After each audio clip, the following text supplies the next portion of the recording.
Hello everyone, welcome back to our channel Sharmila Mahalakshmi vlogs. நான் ஷர்மிளா. இன்றைக்கி பார்த்திங்கன்னா பிரம்ம முகூர்த்த பூஜையோட 11வது நாள்.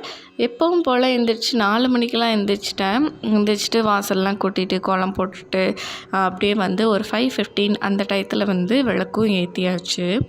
இன்றைக்கி வந்து ஒரு முக்கியமான டாபிக் பற்றி பேசணும்னு நினச்சேன். எப்படி வந்து மனசை கண்ட்ரோல் பண்ணுறது அப்படின்றதான் பற்றி பேச போகிறேன். ஏன்னு கேட்டிங்கன்னா, மனசு தாங்க முக்கால்வாசி பிரச்சனைகளுக்கெலாம் காரணமாக இருக்கும். தேவையில்லாததை திங்க் பண்ணும், தேவையில்லாததை வந்து நமக்கு ஞாபகப்படுத்தும்.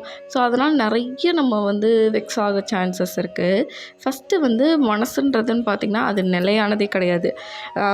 அதாவது நம்ம பிரெயின் அப்படின்றது வந்து ஒரு மெமரி ஸ்டோரேஜ் மாதிரி, ஹார்ட் டிஸ்க் அப்படின்னு சொல்லுவோம். அதே மாதிரி இந்த மனசுன்றது தான் வந்து டேட்டா, அதாவது கலெக்ட் பண்ணுறது, நம்ம பார்க்குறது, பேசுகிறது, கேட்குறது, இது எல்லாத்தையும் வந்து கலெக்ட் பண்ணி வைக்கிறது.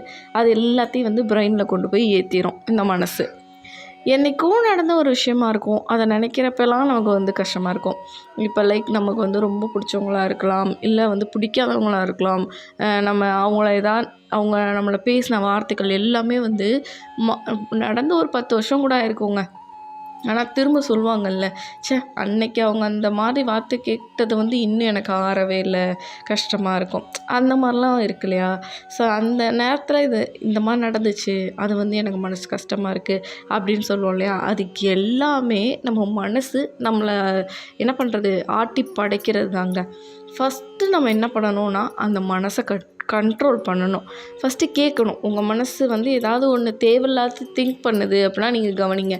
எப்போல்லாம் அந்த மாதிரி தாட் வருதோ, என்றைக்கோ நடந்த விஷயத்த உங்களுக்கு திரும்ப ரீகால் பண்ணுதுன்னு வச்சுக்கோங்களேன் மனசு.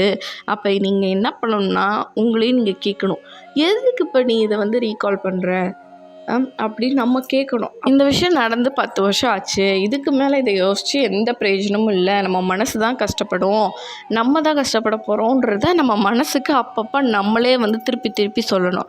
அப்போ வந்து அந்த மனசு என்ன பண்ணணும்னா நம்ம பேச்சுக்கு அது கட்டுப்பட்டு அந்த மாதிரி தேவையில்லாத சிந்தனைகள் எல்லாம் அது வந்து கம்மி பண்ணிக்கும். ஸோ அந்த மாதிரி தான் படிக்கணும். இன்னொன்று, நம்ம மனசு எப்படின்னா ஒரு அட்மாஸ்பியருக்கு ஏற்ற மாதிரி மாறுங்க. நம்ம இப்போ ஒரு ஃப்ரெண்ட்ஸ் இருக்காங்களா, ஃப்ரெண்ட்ஸோட வைப்புக்கு ஏற்ற மாதிரி நம்மளும் மாறுவோம் இல்லையா? ஸோ அது எல்லாமே மனசு தான்.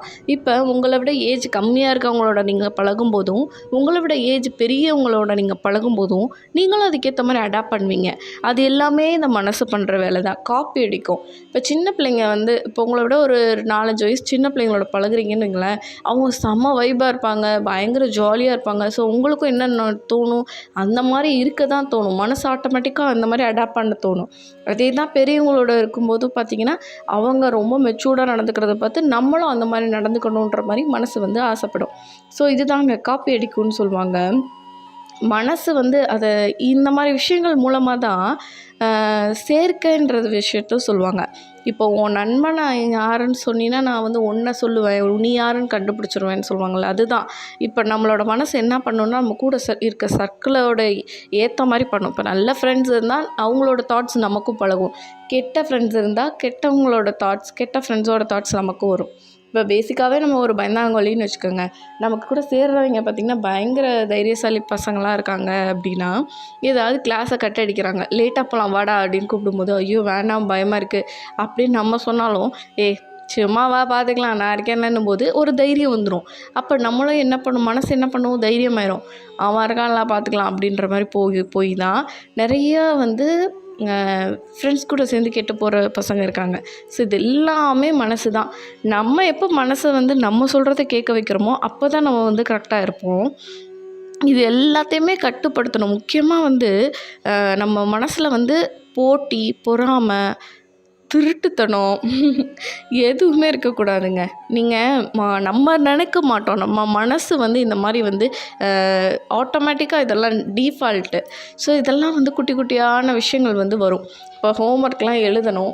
பட் நம்ம வந்து முன்னாடி நாள் சோம்பேறித்தனத்தில் என்ன யோசிப்போம், ஹோம்ஒர்க் எழுத வேண்டாம், நாளைக்கு இந்த ரீசன் சொல்லலான்னு யோசிக்க ஆரம்பிச்சிடும். அது ஒரு திருட்டுத்தனம். அது எல்லாமே யார் பண்ணுறது? மனம். ஏன் இதுவே நம்ம மனசை அதட்டி, ஹோம்ஒர்க் எழுதணும், நம்ம படிக்கணும், நம்ம எதுக்கு ஃபீஸ் கட்டுறோம், நம்ம அப்பா அம்மா எதுக்கு ஃபீஸ் கட்டுறாங்க, நம்ம படிக்கணும்னு நம்ம படிக்காமல் இங்கே உட்காந்துருக்கிறதுனால எந்த யூஸும் இல்லை. போய் சொல்கிறதுனால டீச்சர்ஸ்க்கு எந்த இதுவும் நல்லனும் கிடையாது.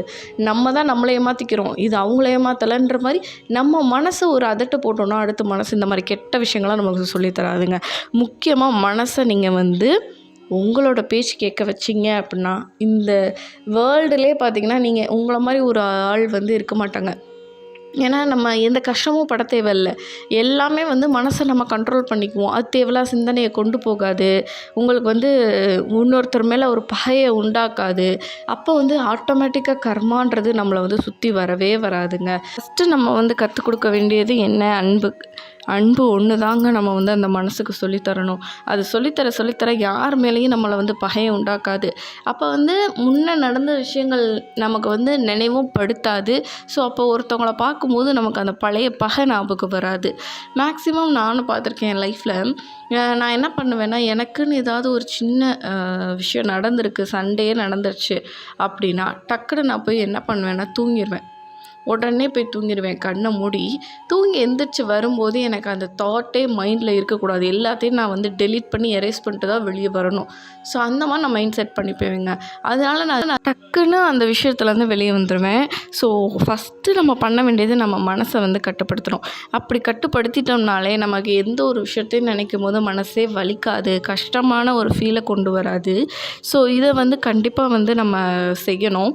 நம்ம இப்போ இருந்தே கொஞ்சம் கொஞ்சமாக அந்த மனசுக்கு வந்து அன்பு எல்லார்ட்டையும் வந்து அன்பாக இருக்கிறதுக்கும் கருணையாக இருக்கிறதுக்கும் சொல்லி கொடுத்தோம் அப்படின்னா அப்படியே 1 வருஷம் ஆகலாம், 2 வருஷம் ஆகலாம், 10 வருஷம் கூட ஆகலாம். நம்ம வந்து கண்டிப்பாக அந்த விஷயங்களை வந்து கொண்டு வந்துடுவோம். இந்த வேர்ல்டுலேயே பார்த்திங்கன்னா எந்த ஒரு விஷயத்துக்கு ஃப்ரீக்வன்சி ஜாஸ்தி அப்படின்னும் போது அன்புக்கு மட்டும்தான் வந்து ஹையஸ்ட்டு ஃப்ரீக்வன்சி. சுயநலம் இந்த மாதிரி கெட்ட விஷயங்களுக்கெலாம் பார்த்திங்கன்னா லோவஸ்ட்டு ஃப்ரீக்வன்சி தான் இருக்கும். ஃப்ரீக்வன்சின்றது வந்து ஆற்றல். நான் சொல்கிறேன், எந்த ஆற்றலுக்கு வந்து சக்தி அதிகம் அப்படின்னு பார்த்திங்கன்னா அன்பு அப்படின்ற ஒரு விஷயம். அதாவது கருணைன்னா என்ன? நம்மகிட்ட இருக்க திங்ஸ் எல்லாம் வந்து தூக்கி தூக்கி கொடுக்கறது, தானம் கொடுக்கறது கருணை கிடையாது. இப்போ நம்ம முன்னாடி ஒரு கஷ்டப்படுறவங்களே இருக்காங்க அப்படின்னும் போது அவங்க நிலைமையை நம்ம யோசித்து அவங்களுக்காக நம்ம வருத்தப்பட்டு ஏதாவது ஒரு விஷயம் நம்ம மனசார வேண்டிப்போம், சரிங்களா? அதுவே ஒரு கருணை தான். இப்போ எனக்கே கமெண்ட் செக்ஷனில் ஒரு மெசேஜ் வந்தது. எனக்கு வந்து இந்த மாதிரி ஏஜ் ஆகுது, எனக்கு ஒரு ஜாதகம் வந்துச்சு, அந்த ஜாதகம் வந்து அமையணும், அந்த ஜாதகமே திரும்ப எனக்கு அமையணும்னு வேண்டிக்கோங்கன்னு சொல்லும்போது நான் ஆத்மார்த்தமாக அந்த மனசார வந்து அவங்களுக்காக நான் வேண்டினேன். ஸோ அதுவுமே ஒரு கருணை தான். அது இப்போ நான் வேண்டுறனால அவங்களுக்கு ஒரு நல்ல விஷயம் கிடைக்கும். இன்னொருத்தவங்களுக்காக நம்ம மனமுருகி வேண்டுறோம் பார்த்திங்களா, அதுக்கு ரொம்ப சக்தி அதிகம். ஸோ அதை தான் சொல்லுவாங்க, மனசுக்கு வந்து நல்ல விஷயங்களை நம்ம சொல்லிக்கிட்டே இருக்க ஃபஸ்ட்டு ஆரம்பத்தில் நம்ம நடிப்போங்க அன்பாக இருக்க மாதிரி. பட் ஆட்டோமேட்டிக்காக அது கொஞ்சம் நாளாக அதுவே நம்மளை வந்து பழகிடும். இப்படி தான் நம்ம இருக்கணும் அப்படின்றது நம்ம மனசுக்கு புரிஞ்சுக்கும். எப்படி குழந்த ஆரம்பத்துலேருந்து நம்ம வந்து தமிழ் இங்கிலீஷ் இது ரெண்டும் எப்படி புரியுது அவங்களுக்கு? ஏன்னா நம்ம அந்த விஷயங்களே பேசி இருக்கறனால அவங்களுக்கு அந்த தமிழ் இங்கிலீஷ் புரியுது. தெலுங்கு பசங்களாம் தெலுங்கு புரியும், ஹிந்தி பசங்களாம் ஹிந்தி அழகாக புரிஞ்சுப்பாங்க, பேசுவாங்க. அது எல்லாமே பேசிக்காக நம்ம சின்ன வயசுலேருந்தே கற்றுக் கொடுக்குறது தான். ஸோ அன்புன்ற விஷயத்த நம்ம சொல்லித்தருவோம். நம்ம இது வரைக்கும் அன்பாக இல்லையா, இனிமே இருப்போம். நானும் என்னையும் இந்த விஷயங்களில் சேர்த்துக்கிறேன். இது வரைக்கும் நான் இந்த மாதிரி இல்லையா, இனிமே இருக்க போகிறேன். முக்கியமாக நம்ம வேண்டுறது எல்லாமே பழிக்கணும் அப்படின்னா நம்மளுடைய கர்ம வினை தீரணும் அப்படின்னா நம்ம யார் மேலேயும் பகையுணர்வோடு இருக்கக்கூடாது. எந்த ஒரு ஜீவராசிகளையும் நம்ம வந்து துன்புறுத்தக்கூடாது. முக்கியமாக மாமிசம் சாப்பிடக்கூடாது. ஸோ இது வரைக்கும் நம்ம சாப்பிட்டுட்டு இருந்தாலோ இல்லை நம்ம இது வரைக்கும் நிறைய பேர்த்த ஹர்ட் பண்ணியிருப்போம், சண்டை போட்டிருப்போம், எவ்வளவோ நடந்திருக்கோம். இனிமேல் அதை மாற்றிக்கலாங்க. கொஞ்சம் கொஞ்சமாக மாற்றலாம். கொஞ்சம் கொஞ்சமாக நம்ம அன்பாக இருக்கிறத வந்து சொல்லிக் கொடுப்போம். ஃபஸ்ட் டே ஒரு நாளைக்கு ஒரு மணி நேரம் அன்போடு இருக்கோமா அப்படின்றத பார்ப்போம். அடுத்த நாள் ஒரு 2 ஹவர்ஸ் நம்ம எக்ஸ்டெண்ட் பண்ணலாம். அந்த 2 ஹவர்ஸ்லேயே நம்ம நடிக்கிறோமா, பரவாயில்ல. 3rd டே ஒரு 3 ஹவர்ஸ் இருப்போம், நடிப்போம். 4th டே ஒரு 5 ஹவர்ஸ் அந்த மாதிரி கொஞ்சம் கொஞ்சமாக இன்க்ரீஸ் பண்ணணும். ஆரம்பத்தில் நம்ம நடிக்க தான் செய்வோம் அன்பாக இருக்க மாதிரி. ஆனால் அதுக்கப்புறம் ஆட்டோமேட்டிக்காக அந்த மனசு என்ன நினச்சிக்கோன்னா, இதுதான் வந்து நம்ம பண்ணணும் போலன்னு நினச்சி ஆட்டோமேட்டிக்காக அதை பிக்கப் பண்ணிக்குவோம். ஸோ நம்ம எல்லாமே இதை ஃபாலோ பண்ணி பார்க்கலாங்க. இதுக்கெல்லாம் எங்களுக்கு டைம் இல்லைங்க, ஆனால் சாமி வந்து நாங்கள் சொல்கிறத மட்டும் கேட்டுருணும் அப்படின்னு நம்ம நினைக்கவே கூடாதுங்க. ஃபஸ்ட்டு வந்து நம்ம சேஞ்ச் பண்ணிக்கணும்.